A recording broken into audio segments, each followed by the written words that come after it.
Bonjour and hello, everyone. This is Omni Talk Retail coming to you live from the VusionGroup booth here at NRF's big show in Europe. I'm Ann Mazinga. And I'm Chris Walton. And we are pleased to introduce the gentleman standing between us, Ryan Hamburger, Instacart's VP of Commercial Partnerships. Ryan, welcome to Omni Talk. Thank you both for having me. Yeah, we're excited. Yeah, I was joking with Ryan before he wins a name game. So let's get to know you a little bit. So tell us about your background, your career, and also your role. What does that actually mean? What does your title mean?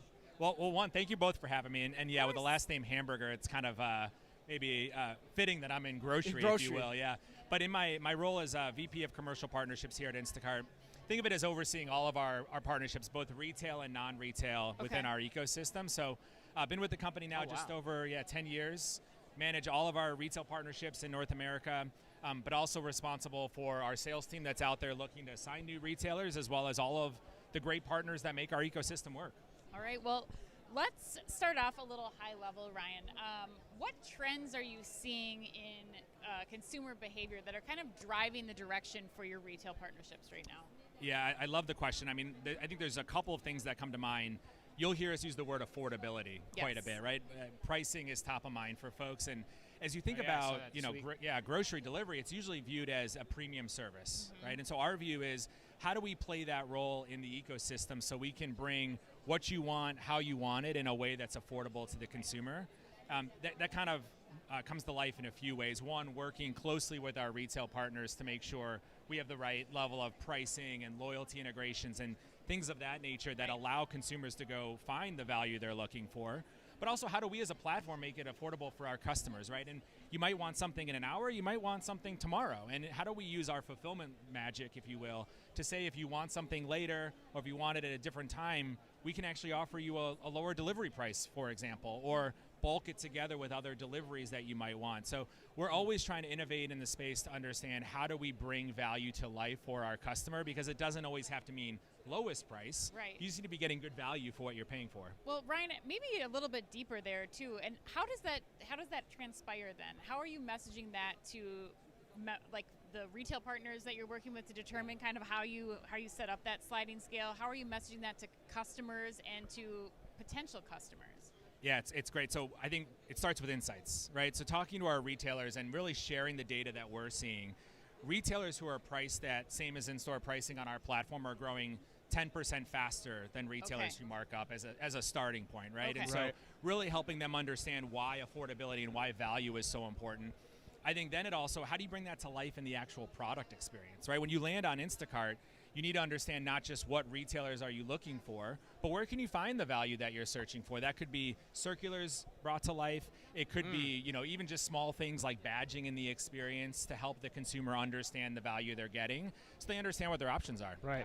Yeah, and I saw your CEO Chris Rogers talking about the price transparency and the alignment between you and the retailers this week.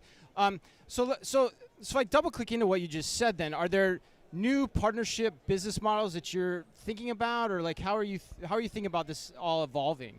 Yeah, well, the beauty is in North America, we essentially work with almost every major and mid-market retailer at this point. So if you think about it through the North American lens, it's how do we continue to build out our capability set with the retailers that we work with?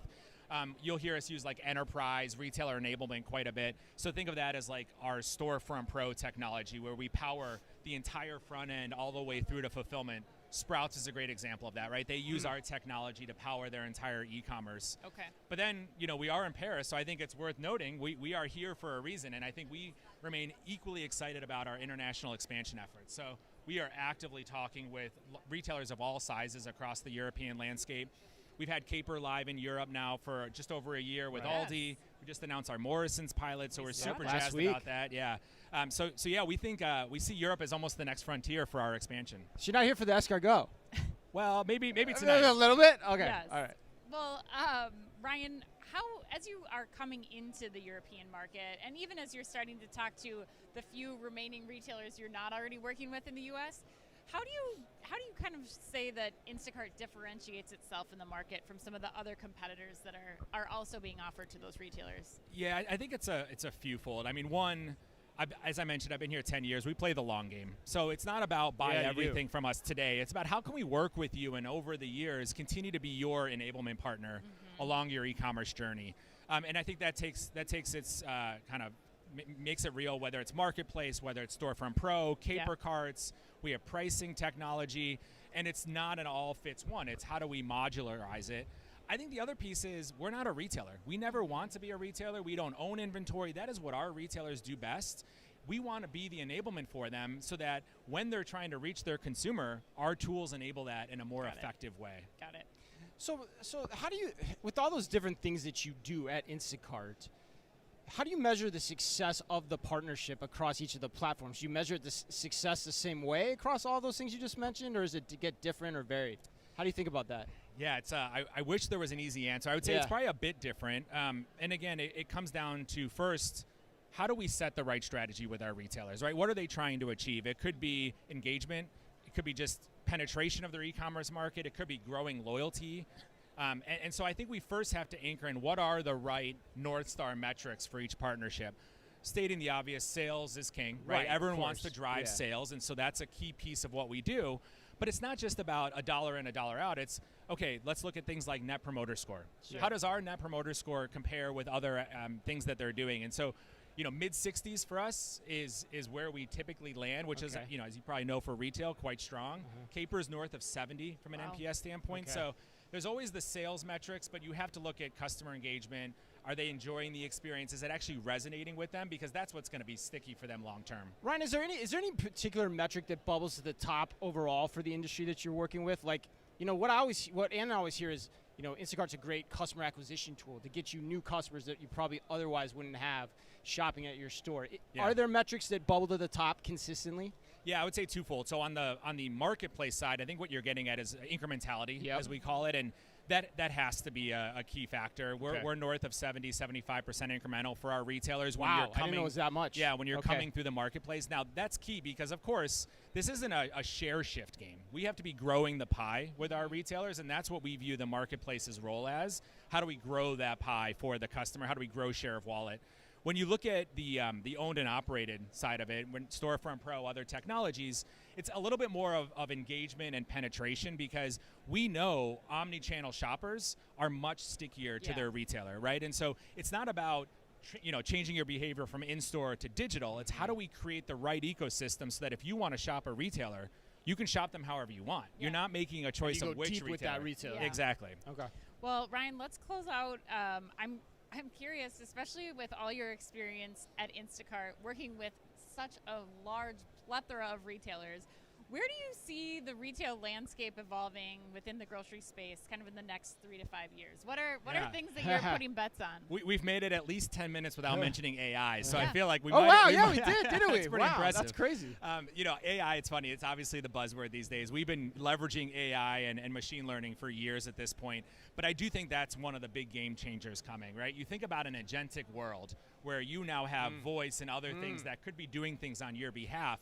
How do we as Instacart make sure we stay ahead of that? And so we're going to really be doubling down there, both internally with the things we're building, but also looking to partners of ours to make sure it's not just a race on price, it's a race on personalization, convenience, and making sure you can still get what you want when you want it. Yeah. Go ahead, Ed. I was just going to say, it's consistent with what we're hearing, and I think it's important for our audience. While it may seem far off, like agents shopping for you. It's coming. The smartest in the retail industry are preparing for agents to be shopping for you. So something tells me that that's not going to be too far off in our future. I do think you're spot on, and it does feel a little bit of like hurry up and wait right now. There's been a lot of talk about it the last 9 months. We were one of the first to launch the operator model with OpenAI, and so it's a space we've been leaning into. But I do think you have to be thinking about it today because it's going to come fast, and if you're not ready, you can quickly get passed up. Right. Interesting. That's an interesting nugget drop. I had not thought about you and Agentic AI to the degree that you're making me think about it right now, which we'll probably talk about on this week's podcast or very soon thereafter. Yes. So, well, Ryan, thanks for joining us. Thank you for having me. This was really great, really a pleasure. It was really great meeting you. Thanks to VusionGroup for supporting our content all NRF Paris long. And until next time, Ann. Be careful out there.